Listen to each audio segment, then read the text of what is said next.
अभी तक रूस की सेना सिर्फ यूक्रेन की सेना और उनके घातक हथियारों को टारगेट कर रही थी, लेकिन अब पुतिन ने कुछ ऐसा कर दिया है कि जेलेंस्की ने नेटो को धमकी दी है कि अगर 72 घंटे के भीतर नेटो ने हालात नहीं संभाले तो यूक्रेन के साथ पुतिन बहुत बुरा करने जा रहा है। इस बीच पुतिन ने एक नया बम निकाला जिसे नेटो अनाज बम कहने लगा है। रिपोर्ट आप देखिए।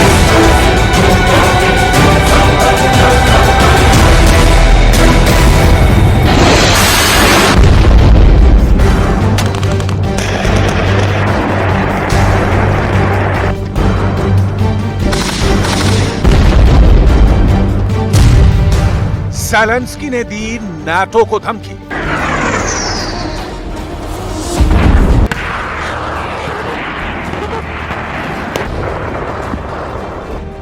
पिछले 24 घंटे में रूस ने यूक्रेन के कुछ खास इलाकों पर चुन चुन कर हमले किए हैं। दावा किया जा रहा है कि रूसी सेना ने यूक्रेन के बम और बारूद से भरे गोदामों को धमाके के साथ उड़ा दिया है। डिफेंस एक्सपर्ट्स का साफ कहना है कि पुतिन अब यूक्रेन पर दो तरह से हमला करेंगे।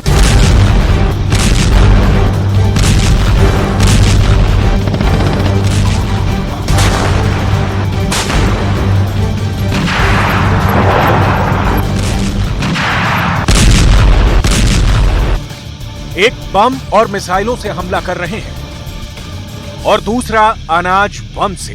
क्या है पुतिन का ये डबल धमाका हमला? इसकी एक एक रिपोर्ट हम आपको बताएंगे। बम और भूख, पुतिन का डबल अटैक।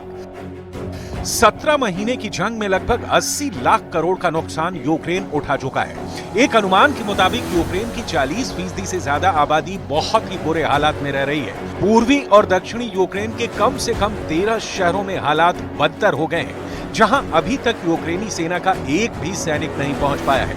इधर हर दिन 8 से 10 तोप और टैंक के गोले दागने वाला यूक्रेन हथियार और गोला बारूद के मामले में तेजी से कंगाल होता जा रहा है। लिथुआनिया में हुई नेटो की मीटिंग में जो सब्जबाग यूक्रेन को जंग जीतने के लिए नेटो ने दिखाए थे, ज़ेलेंस्की के उन हसीन सपनों को पुतिन ने धुआं धुआं कर दिया है।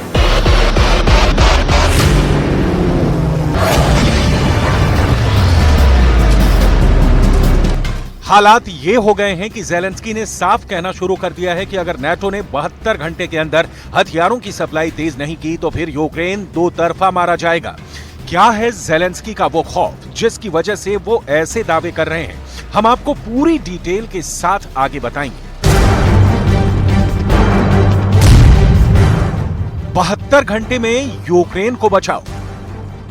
पूर्व से दक्षिण तक पिछले 24 से 36 घंटे के अंदर रूसी सेनाएं यूक्रेनी सेना पर भारी पड़ती जा रही हैं। हारते और पिटते यूक्रेन की हालत देखकर America, France, Britain, Germany, Poland जैसे नेटो देश भी यूक्रेनी सेना के काउंटर अटैक को लेकर बेहद नाराज होने लगे हैं। उन्हें ऐसा लग रहा है कि यूक्रेन अपने युद्ध में नेटो को जानबूझकर इतना ज्यादा फंसा रहा है ताकि नेटो रूस के खिलाफ सीधा युद्ध करने के लिए मजबूर हो जाए।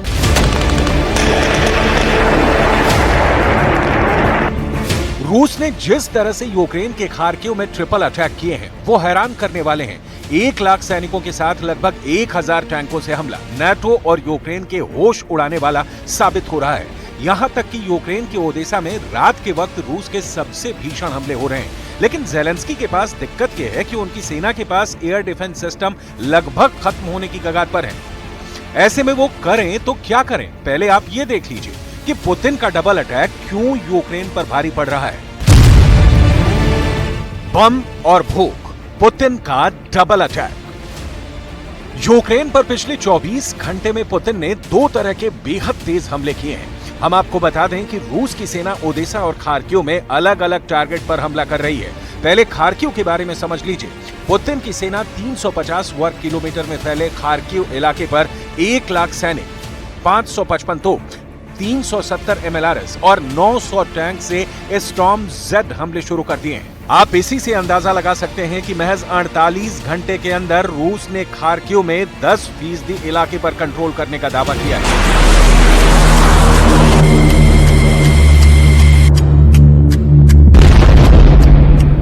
वहीं अगर यूक्रेन के ओडेसा की बात करें तो यहां पर पुतिन यूक्रेन को दाने दाने के लिए मोहताज कर रहे हैं। क्राइमिया पुल पर हुए हमले के बाद से रूस की सेना मिसाइल, रॉकेट और तोपखाने से यूक्रेन के अनाज भंडारों को चुन चुन कर निशाना बना रही है।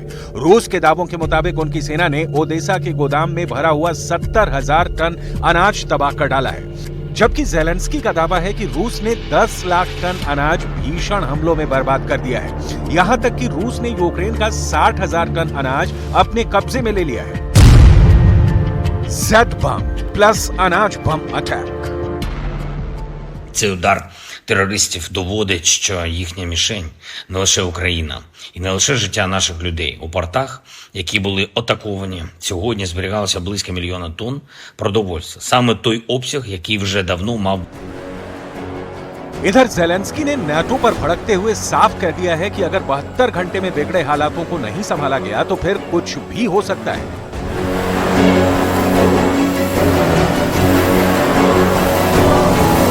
Сьогодні з генеральним секретарем НАТО Єнсом Столтенбергом. Тематика очевидна – це виконання домовленостей, яких ми досягли на саміті Альянсу у Вільнюсі. Пріоритетні зміни – це якнайшвидший вступ в НАТО, коли до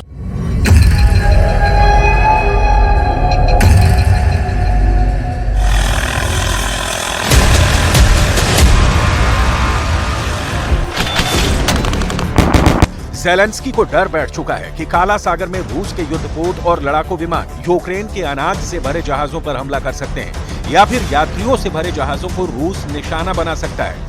रूस ने यूक्रेन के साथ ग्रेन डील यानी अनाज समझौते को तोड़ दिया है, जिसके बाद से साफ हो चुका है कि पुतिन अब यूक्रेन को भूखा मार डालेंगे। अगर यूक्रेन का अनाज पूरी तरह से तबाह हो गया तो फिर यूक्रेन के अंदर ज़ेलेंस्की के खिलाफ बगावत शुरू हो जाएगी।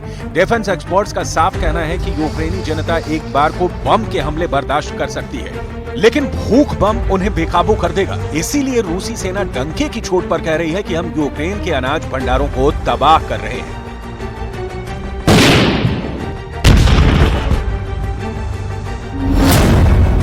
बम और भूख, पुतिन का डबल अटैक। Кроме того, в районе городов Николаев и Одесса уничтожены хранилища топлива общим объемом около 70 тысяч тонн, с которых осуществлялось обеспечение военной техники Вооруженных сил Украины горючим.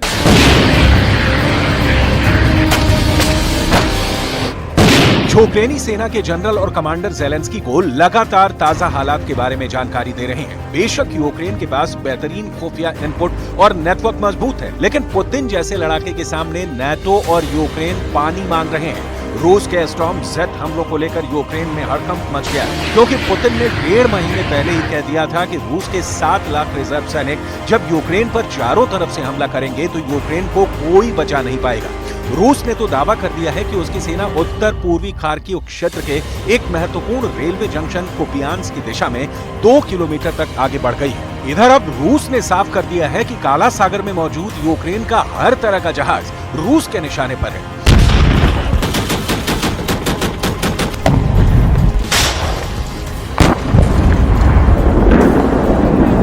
инфраструктуры и складам боеприпасов Вооруженных сил Украины в районе города Одесса.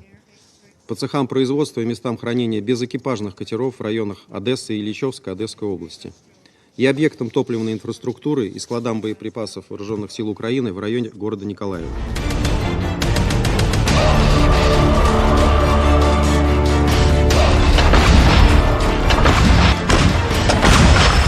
हैरानी इस बात की है कि यूक्रेन को अब तक नाटो 20 लाख करोड़ के हथियार दे चुका है, 400 से ज्यादा टैंक दे चुका है। हिमार्स और पैट्रियट मिसाइल सिस्टम यूक्रेन के पास मौजूद है। दुनिया में सबसे ज्यादा एंटी टैंक मिसाइलें यूक्रेन के पास पहुंच चुकी हैं। उसके बावजूद अब रूस के खिलाफ नाटो को युद्ध में क्यों कूदना पड़ रहा है, इसके पीछे की कई वजह डिफेंस एक्सपर्ट्स बता रहे हैं। इन वॉर एक्सपर्ट्स का दावा है कि यूक्रेनी सेना नाटो के हथियारों को बर्बाद कर रही है, जरूरत से ज्यादा गोला बारूद रूसी सैनिकों पर काफी दूर से दाग रही है, जिसकी वजह से रूस को नुकसान बहुत कम हो रहा है। जर्मनी, ब्रिटेन और अमेरिका से मिला तोपखाना और टैंक भी यूक्रेनी सैनिक जानबूझकर खराब कर रहे हैं, जिसकी वजह से रूसी सेना लगातार यूक्रेन पर हावी हो रही है और इस जंग का सीधा दबाव अब नाटो की प्रतिष्ठा पर पड़ रहा है।